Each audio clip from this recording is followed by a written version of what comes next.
Midnight. An ancient European city slept, shrouded in an ethereal cloak of darkness. Moonlight, like liquid silver, poured down onto the spires and rooftops, casting long, dancing shadows. The city, with its Gothic architecture, seemed to breathe, a living testament to a time long past. Gargoyles perched on towering cathedrals, silent sentinels guarding secrets whispered on the wind. Narrow, cobbled streets, usually bustling with life, lay empty, illuminated only by flickering gaslights that painted the scene in hues of amber and shadow. A hush fell over the city, a silence broken only by the distant chime of a clock tower, tolling the witching hour. The scent of damp stone and ancient magic lingered in the air, an intoxicating perfume that spoke of centuries-old stories and forgotten lore. This was a city that held its breath at midnight, a place where the veil between the mortal realm and the supernatural world thinned to a whisper. In the heart of this sleeping giant, nestled amongst the twisting alleys and hidden courtyards, a solitary light beckoned, a beacon in the sea of darkness. This was the atelier of Lilith, a place where shadows danced and dreams took flight. The air within Lilith's atelier thrummed with a palpable energy. It was a symphony of shadows and light, where every corner whispered tales of the arcane and the beautiful. The atelier, a sanctuary tucked away from the prying eyes of the world, was a testament to Lilith's unique artistry, a place where the macabre danced with the sublime. Dressmakers' dummies, draped in fabrics that seemed to shimmer and shift like moonlight on water, stood sentinel, their lifeless forms imbued with an eerie vitality. In her hands, a needle danced, guided by an unseen force, stitching together fragments of dreams and shadows. Lilith, the mistress of this shadowy realm, stood bathed in the warm glow of a single candelabra, her ebony hair cascading down her back like a silken waterfall. Her eyes, pools of molten gold, held a depth that hinted at ancient wisdom and a power that lay dormant beneath the surface. She worked with a focused intensity, her every movement imbued with a quiet grace that spoke of an ageless elegance. Around her, sketches littered the work table, charcoal lines depicting gowns that seemed to breathe, creations that whispered of forbidden beauty and the allure of the unknown. A soft knock echoed through the atelier, momentarily breaking the spell that had settled over the room. Lilith looked up, her gaze piercing through the shadows, a flicker of anticipation dancing in her golden eyes. The door creaked open, revealing a young woman, her youthful face framed by a cascade of fiery red hair. Her eyes, wide with a mixture of awe and trepidation, took in the scene before her, drinking in the ethereal beauty of the gowns that adorned the room. This was Celeste, a fledgling model drawn to Lilith's atelier by whispers of her legendary creations.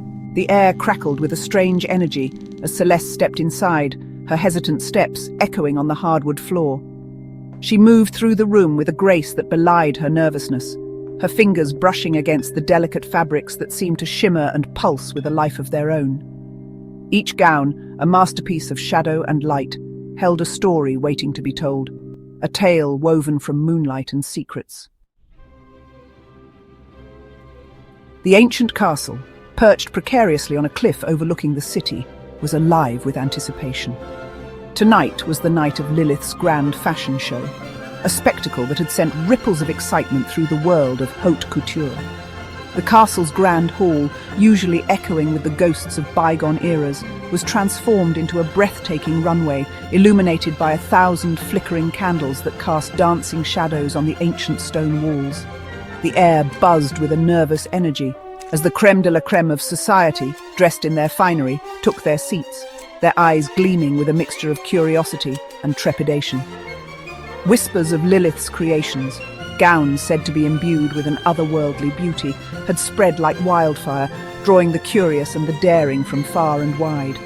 Tonight, they would witness the unveiling of Lilith's latest collection, a symphony of darkness and light, a celebration of the ethereal and the macabre.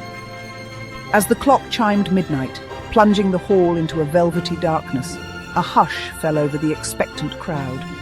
A single spotlight pierced the darkness, illuminating the start of the runway, and the show began. One by one, models glided down the runway, ethereal beings draped in Lilith's creations. Each gown was a masterpiece, a delicate balance of darkness and light, crafted from fabrics that seemed to shift and breathe with a life of their own. But it was me, the young model who had first stepped into Lilith's atelier with wide, awestruck eyes, who captivated the audience's attention. I moved with an otherworldly grace, my body a canvas for Lilith's art. She wore the final piece, a masterpiece of silk and shadow, a gown that seemed to consume her, its fabric flowing around her like liquid darkness. The gown, a cascade of midnight blue that shimmered with an inner light, clung to her curves as if it were a part of her, its ethereal fabric rippling with every movement. Silver embroidery, intricate as spiderwebs, traced patterns across the bodice, hinting at ancient symbols and forgotten languages. A hush fell over the audience as Celeste paused at the end of the runway, her head tilted back, her eyes closed, as if embracing a power that surged through her veins. A collective gasp escaped the audience as the transformation began. The gown, no longer content to simply adorn Celeste, began to consume her, its fabric flowing over her like liquid night, enveloping her in its embrace. The air crackled with a palpable energy, a sense of otherworldly power that sent shivers down the spines of the onlookers. My form, once so human, so fragile, began to shift, to alter, as if molded by an unseen hand. Her fiery red hair darkened, taking on the sheen of raven's wings. Her eyes, once warm and inviting, turned a chilling shade of emerald green, glowing with an otherworldly light. Wings, vast and bat-like, unfurled from her back, their delicate membranes shimmering like stained glass in the candlelight. The transformation was complete.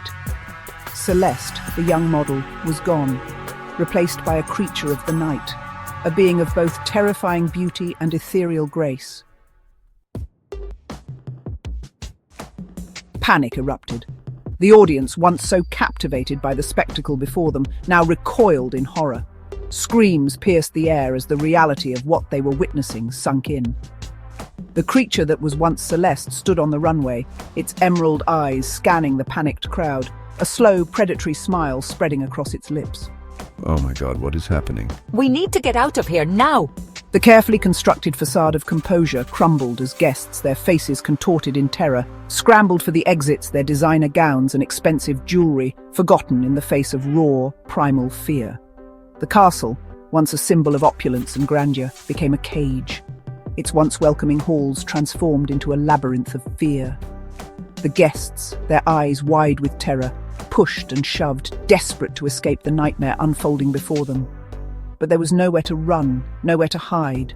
The creature that was once Celeste was everywhere and nowhere, its presence felt in the shadows that danced in the candlelight, in the cold breeze that swept through the hall. Through the chaos and the terror, a figure emerged, serene and commanding, her voice ringing out, cutting through the cacophony of screams. Lilith, her eyes blazing with an otherworldly light, stood on the runway, her arms outstretched, as if embracing the pandemonium. A hush fell over the crowd, the guests mesmerized by her presence, their fear momentarily forgotten. Behold the true face of beauty, unveiled. This is no mere spectacle, no fleeting trend. This is eternity. Woven in silk and shadow, this is the dawn of a new era, an age where beauty transcends the boundaries of the mundane, where the supernatural and the sublime intertwine. The echoes of Lilith's words, laced with power and promise, lingered in the air long after the last screams had faded into the night. The guests, shaken and bewildered, stumbled out of the castle, their carefully constructed realities shattered, forever marked by the spectacle they had witnessed. The castle, silent once more, stood as a testament to the night's events, its ancient stones whispering tales of transformation and terror. And what of Celeste? She was gone, vanished into the night, reborn as something both beautiful and terrifying. Some whispered that she had become Lilith's muse, a creature of the night, forever bound to the world of shadows and secrets. Others claimed that she was a harbinger of a new age, a symbol of the darkness that lay dormant within the human heart. Whatever her fate, one thing was certain: the world would never be the same. The veil had been lifted, and the shadows had awakened.